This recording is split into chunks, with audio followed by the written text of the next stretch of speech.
Su Qin is a woman full of vigor and fighting spirit. One day, while she was eating, she suddenly received a call from her daughter, who was crying hysterically. "Mom, I want a divorce." Divorce? The ideal husband she had painstakingly chosen for her daughter, and now she wants a divorce? He's gay. Su Qin, who had been through many battles in her life and seen all kinds of big scenes, had never encountered a living homosexual before. Her daughter's words left her stunned. She asked, "He doesn't like women?" "That's right." "Well, if he doesn't like women, he doesn't like women. As long as he doesn't hit you and hands over his paycheck to you. When your dad was alive, he didn't necessarily like me either." "Mom," her daughter's voice was almost wailing, "it's not the kind of dislike you think. It's like being with a stranger, even colder than that. Weren't your dad and I like that back then? At least you two argued sometimes. He doesn't even argue with me. He resists me." Hearing her daughter cry so sadly, Su Qin decided to soothe her a bit. But her daughter was determined to get a divorce. Su Qin then heard her son-in-law calmly say from the side, "Then your family should return the bride price." Hearing him say this so nonchalantly made Su Qin a bit angry. It's his fault, so how could he be so righteous and indifferent, asking for the bride price back? On what grounds? However, if she really wanted to argue with him, it wouldn't work either. Her daughter's job was secured with the help of her son-in-law's uncle and aunt. Otherwise, with her daughter's third-tier university degree, she would never have gotten into such a big company. Their hiring starts at a 985 master's degree. This golden job couldn't be lost. Su Qin said, "Come to Mom's place first." That night, her daughter came over with a small suitcase, her eyes swollen and her nose red. She put down the suitcase, used her foot to hook the door shut, and headed to her room. Su Qin followed, asking, "How did you find out? Did you catch him with a man? Maybe they're just friends." "What are you talking about?" "I saw his shopping records, all filled with stuff used by men with men." "What kind of stuff?" "An anal douche," her daughter snapped. Her daughter used to be so obedient, never talking back, never swearing, and certainly never closing doors with her feet. She must be angry at Su Qin for arranging this marriage. He admitted it. What's there to deny? And that's not the only thing. What else is there? Su Qin wasn't curious. She just didn't know what to say. "Mom, why do you keep asking these pointless questions? I'm definitely getting a divorce. Even if I have to return the money and quit my job, I'm getting a divorce." Her daughter tried to close the door, as if knowing Su Qin would stop her.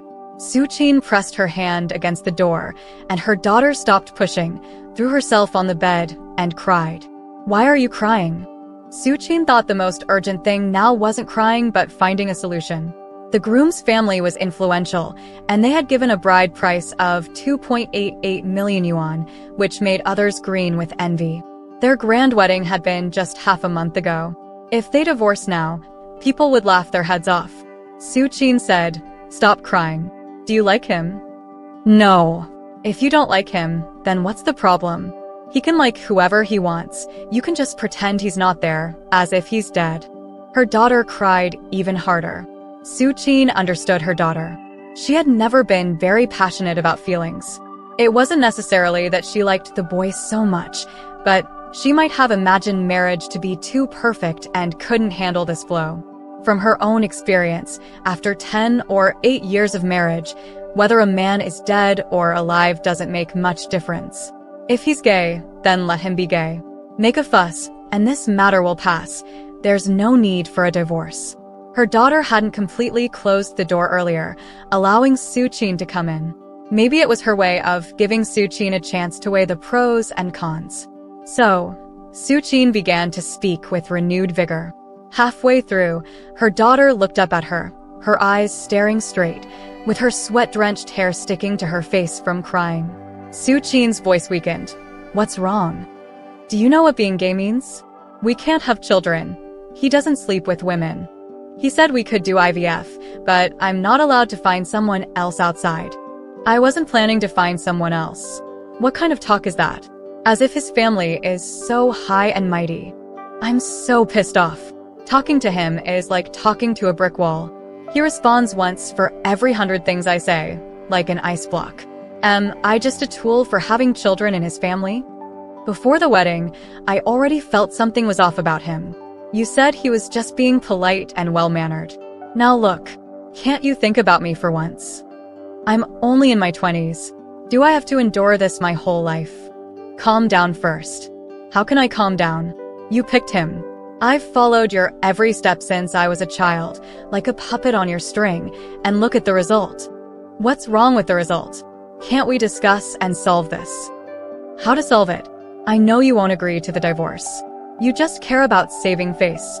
You're obsessed with the bride price. You think that stupid job is more important than anything. Suchin interrupted her. When did I ever set you up? Didn't nobody expect this? Her daughter stood up and pushed her towards the door. Suchin held her ground, refusing to leave. Are you leaving or not? If you don't leave, I will. Her daughter yelled. Suchin was shut out by her daughter. She felt a surge of emotions. Throughout her life, she prided herself on her shrewdness and strategic thinking. In her youth, she was considered a legend. Born in the countryside, her first partner was the deputy principal of a village primary school who helped her, a middle school dropout, become a private teacher. While others envied her for finding a capable partner, she believed one shouldn't be stuck in a poor village forever. Soon after, she met a military officer. Hearing that being a military wife meant she could live with her husband and be assigned a job, she pursued the officer zealously and gave birth to a daughter. Her efforts paid off, and she secured a formal job in the city. The work was easy, so she learned to engage in trading with businessmen, leveraging her husband's position to build a network of resources. Eventually, she quit her job to start a construction business. During the construction boom, Suchin made a considerable amount of money. As she often said, when she first arrived in the city and saw a piece of clothing costing several thousand yuan, she thought it was for fools. Later, she realized, oh, it was meant for me. By the time her daughter was sensible, her father had retired from the military and held a moderate government position. Family members weren't allowed to engage in business, so Suchin registered the company under a relative's name and used various means to evade policy restrictions. By the time her husband passed away from illness, Suchin had built an extensive network of connections in the city. Her daughter had never been keen on studying, always preoccupied with her pets. But Suchin used her connections to get her into a top city school. When she ended up at a third-tier university, Suchin used her influence again to get her a job in a major company, where her son-in-law's uncle and aunt held senior positions. This entire journey made others green with envy. Suchin had meticulously planned her daughter's life: marry a well-to-do man young and have a second child before turning 30.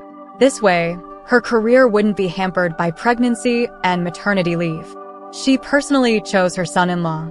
The boy came from an influential family. His mother was a leader in a major industry. After they started dating, every opportunity at the company fell to her daughter. Interviews with TV stations, awards, the best apartments, and the best opportunities. Their wedding was held at the city's top hotel, with over 80 tables of guests, all wealthy and influential. Recently, Suchin had been basking in the glory of her meticulously planned success. She even visited her hometown, feeling both proud and slightly disdainful of those who envied her. She thought, if these people just put in some effort and strategy, they wouldn't have to toil so hard for a year and still not earn enough to replace a car tire. According to her plans, her daughter's life would be smooth. Suchin herself would leave her a substantial inheritance. But now, with this incident, what could she do? Negotiate. The other family certainly wouldn't want a scandal. Her daughter was too soft-hearted. Suchin would have to handle the negotiations herself. The next day, Suchin called her daughter's mother-in-law to arrange a meeting. The other party, likely aware of the topic, suggested a secluded tea house. As soon as Suchin entered, she asked, "Do you know your son and my daughter are talking about divorce?" The mother-in-law replied, "Oh, just kids playing around. It's not like that." "So, what do you think it is?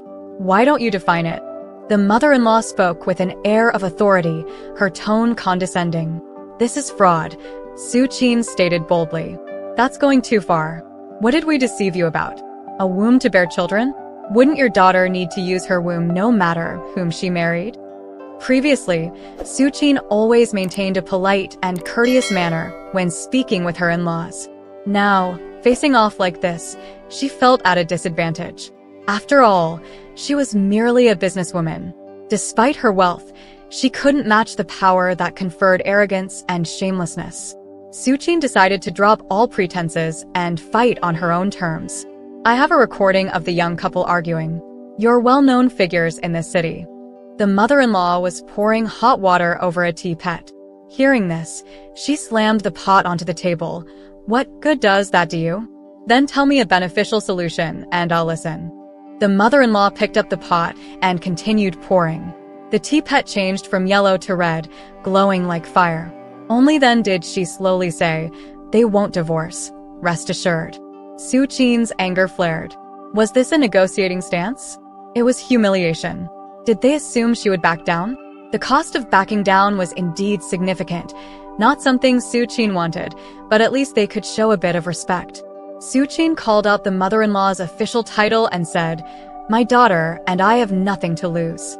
Don't think we won't go all out." The mother-in-law replied indifferently, "If you were really desperate, you wouldn't be here talking to me. I have a meeting this afternoon." From this stance, it was clear the other side wouldn't budge. It wasn't just her daughter who needed their influence. Su Qin herself did too. Her business would benefit immensely from their association. As the mother-in-law stood to leave, Su Qin quickly stepped forward, but the mother-in-law cut her off. "I don't support the divorce. At home, my word still counts." The waiting driver promptly started the car. She had no intention of giving Su Qin more time to speak, striding out quickly. Su Qin felt a surge of frustration. What kind of negotiation was this? All she had experienced was their arrogance. Was she now fated to a lifetime of their bullying? In her business dealings, Su Qin had often faced adversity, but never had she been this enraged. It wasn't just their overpowering authority, it was her own need for it. Now, she was stuck, unable to advance or retreat, and any retreat had to be on her own terms. Driving a short distance, Su Qin suddenly felt a sharp pain in her chest. She slowly pulled the car to the side of the road as the pain intensified. Slumped over the steering wheel, she suffered a heart attack. When the traffic police came to issue a ticket, they discovered Su Qin. By the time she was rushed to the hospital, she was already gone. Su Qin was aware of her own death because she suddenly felt detached from the deep pain in her heart, feeling light and buoyant. For a moment, she thought if she had a strong desire to return, she might be able to, but she chose not to.